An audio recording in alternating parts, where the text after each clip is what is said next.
19 मार्च से चैत्र नवरात्र शुरू होने जा रहा है, जिसे लेकर पूरे देश में धूमधाम से तैयारियां की जा रही हैं।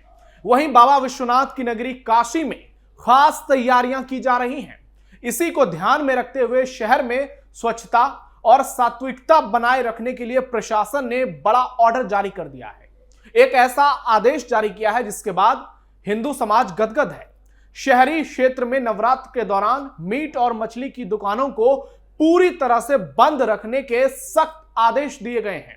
साथ ही वाराणसी के प्रमुख मंदिरों और धार्मिक स्थलों की ओर जाने वाले मार्गों पर साफ सफाई बरकरार रखने के लिए कड़े निर्देश दिए गए हैं, ताकि श्रद्धालुओं को पूजा के दौरान पवित्रता और शांति का माहौल मिल सके।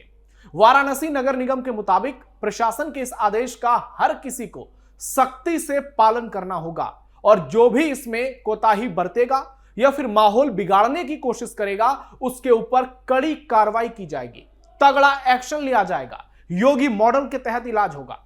इससे पहले भी वाराणसी में त्योहार के दौरान मीट मछली की दुकानों को बंद रखने का आदेश दिया जा चुका है।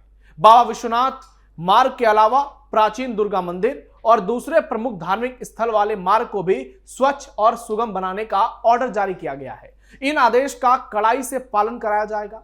अगर कोई भी जिहादी हिंदुओं को पवित्र पर्व में खलल डालने की साजिश करेगा तो फिर योगी मॉडल के तहत उसका तगड़ा इलाज होगा। नमस्कार, थर्ड आई देख रहे हैं आप, मैं हूं नविंदु और आज के इस वीडियो में आपको बताएंगे कैसे वाराणसी में योगी आदित्यनाथ के एक ऑर्डर से हिंदू समाज गदगद हो गया और अराजकता फैलाने वाले कट्टरपंथियों को एक बड़ा झटका लगा है। साथ ही आपको बताएंगे 2027 की रेस में कैसे योगी आदित्यनाथ सबसे आगे हो गए हैं। नवरात्रि से पहले सीएम योगी का बड़ा ऐलान। काशी में मांस मछली पर लग गया प्रतिबंध। गरीबों को सीएम योगी का सबसे बड़ा तोहफा। 2027 की रेस में काफी आगे निकल गए योगी। मुख्यमंत्री योगी आदित्यनाथ की अगुवाई में वाराणसी प्रशासन ने चैत्र नवरात्रि से पहले सख्त व्यवस्था लागू कर दी है, जिससे शहर में हलचल तेज हो गई है। नवरात्र के दौरान धार्मिक वातावरण की पवित्रता बनाए रखने के लिए मांस और मछली की दुकानों को अस्थायी रूप से बंद रखने के निर्देश दिए गए हैं। साथ ही प्रमुख मंदिरों और श्रद्धालु मार्गों पर विशेष सफाई अभियान चलाया जा रहा है, ताकि दर्शन पूजन में किसी तरह की बाधा न आए। प्रशासन ने साफ कर दिया है कि नियमों का उल्लंघन करने वालों पर कड़ी कार्रवाई होगी। इस फैसले को लेकर समर्थकों में उत्साह है। हिंदू समाज गदगद है। कुछ वर्गों में चर्चा तेज भी हो गई है, जबकि दूसरी तरफ जिहादी गैंग परेशान हो गया है। सरकार का जोर शोर से साफ सुथरे और शांतिपूर्ण माहौल को लेकर प्रतिबद्धता नजर आ रही है, ताकि त्योहार श्रद्धा अनुशासन के साथ संपन्न हो। एक और योगी प्रशासन का ये आदेश है तो दूसरी तरफ खुद योगी आदित्यनाथ गरीबों के लिए कई बड़े ऐलान कर रहे हैं। नवरात्रि से पहले सीएम योगी की बड़ी सौगात। प्रदेश के सीएम योगी आदित्यनाथ ने नवरात्रि से पहले प्रधानमंत्री आवास योजना शहरी 2.0 के तहत 90,000 लाभार्थियों के बैंक खातों में 900 रुपए करोड़ की पहली किस्त जारी की है और कार्यक्रम के दौरान कहा है कि हर व्यक्ति का सपना होता है कि उसके पास अपना घर हो। 2017 से पहले की सरकार केवल अपने और अपने परिवार के बारे में सोचती थी, जबकि उनकी सरकार के लिए 25 करोड़ की आबादी ही उनके लिए परिवार है। सीएम योगी समाजवादी पार्टी और माफिया राज पर खूब बरसे। उन्होंने कहा, हमारी सरकार की पहली प्राथमिकता है गरीबों को घर देना। सुनिए। हमारा प्रयास होना चाहिए। 17 के पहले जो लोग सत्ता में थे तो उन्होंने प्रदेश में माफियाओं को बहुत पाला था। उन माफियाओं ने कुछ जमीनें कब्जा की होंगी सरकार की। उन जमीनों को कब्जे से मुक्त कराते हुए, बहुत खाली हुई हैं लेकिन कुछ और अगर बची हैं उसको भी खाली करवाइए और बाकी गरीब जिनके पास अपनी जमीन नहीं है उनके लिए ऊपर हाई राइज बिल्डिंग बनवाइए और वहां पर उनको भी आवास की सुविधा देने की आवश्यकता है। गरीबों को भी मिले। ऐसे क्षेत्रों में हमें अलग अलग ग्रुप के लिए भी मकान बनाने चाहिए। गरीब के लिए तो आवास पहली प्राथमिकता है, लेकिन अधिवक्ताओं को भी मिले, चिकित्सकों को भी बने, शिक्षकों के लिए भी बने, पत्रकारों के लिए भी बने। आखिर पत्रकार कहां जाएगा, क्योंकि दिन भर भटकता है न्यूज के लिए। तो कम से कम हर नगर में उसके लिए एक आवास की सुविधा, अगर सस्ते में आवास उपलब्ध हो जाता है तो कम से कम उसके पास भी अपना एक ठौर ठिकाना हो जाएगा। ये सभी सुविधा हर नगर में हमें करनी चाहिए, हर जनपद में करनी चाहिए। सीएम योगी ने कहा, जिन्होंने जनता का शोषण किया है, जिन्होंने जनता को लूटा है, उसको लौटाना ही पड़ेगा। माफियाओं की प्रॉपर्टी को जब्त कर गरीबों का घर बनवाएंगे। सुनिए। माफिया से मुक्त कराई भूमि पर गरीब का मकान बन रहा है, पत्रकार का मकान बन रहा है, अधिवक्ता का मकान बन रहा है, शिक्षक का मकान बन रहा है, चिकित्सक का मकान बन रहा है। उसका अपना मजा होगा, एक मैसेज भी होगा पूरे प्रदेश के अंदर, पूरे देश के अंदर, और आवश्यकता पड़ती है तो माफिया की प्रॉपर्टी को ही जब्त करके उसी को इस रूप में आगे बढ़ाने की भी आवश्यकता की दिशा में हमें आगे बढ़ जाना चाहिए। क्योंकि जिन्होंने शोषण किया है उस शोषण को ब्याज सहित अब वापस करने का ये समय आ गया है, और मुझे पूरा विश्वास है कि हम लोग इसके माध्यम से प्रदेश को और मजबूती के साथ आगे बढ़ाने में हमें मदद मिलेगी।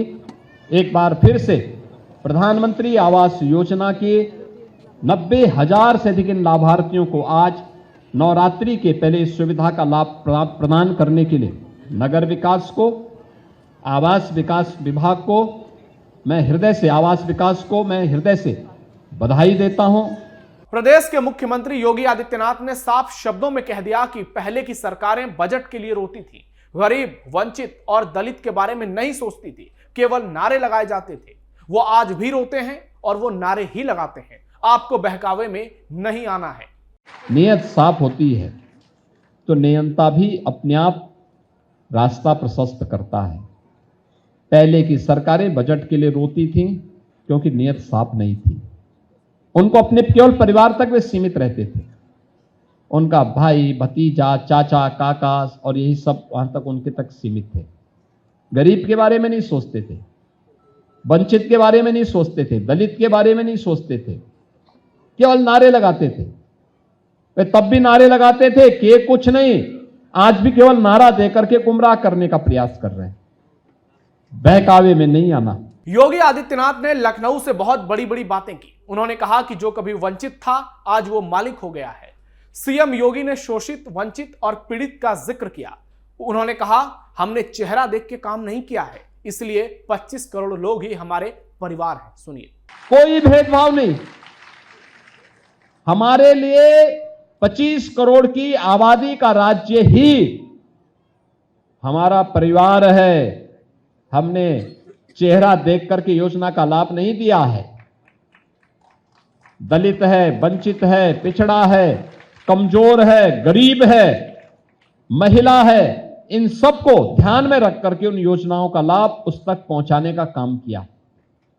क्योंकि जब वंचित, दलित और अति पिछड़ी जाति के लोगों को योजना का लाभ मिलता है तो उसका जीवन स्तर उठता है, उसकी प्रतिभा और उसकी ऊर्जा का लाभ राज्य को प्राप्त होता है, राज्य विकास की नई ऊंचाइयों को प्राप्त करता है, उसका लाभ राज्य के विकास में लगता है, राज्य की आमदनी भी बढ़ती है। व्यक्ति की आमदनी का मतलब सीधे सीधे राज्य को उसकी आमदनी का लाभ प्राप्त होगा, और राज्य को इसकी आमदनी का लाभ मतलब उत्तर प्रदेश की अर्थव्यवस्था में भी सुधार होगा। लखनऊ में प्रधानमंत्री आवास योजना शहरी 2.0 के अंतर्गत आयोजित कार्यक्रम में सहभाग कर तमाम जनपदों की बहनों के साथ वीडियो कॉन्फ्रेंसिंग के जरिए सीएम योगी ने संवाद भी किया। आवास योजना में ज्यादातर लाभार्थी महिलाएं हैं। यह दिखाता है कि महिला सशक्तिकरण की दिशा में प्रदेश सरकार ने जो कदम उठाए हैं वो सही दिशा में जा रहे हैं। कुल मिलाकर नवरात्रि से पहले एक बार फिर योगी आदित्यनाथ छा गए हैं और 2027 के चुनाव में उनकी दावेदारी लगातार मजबूत होती जा रही है।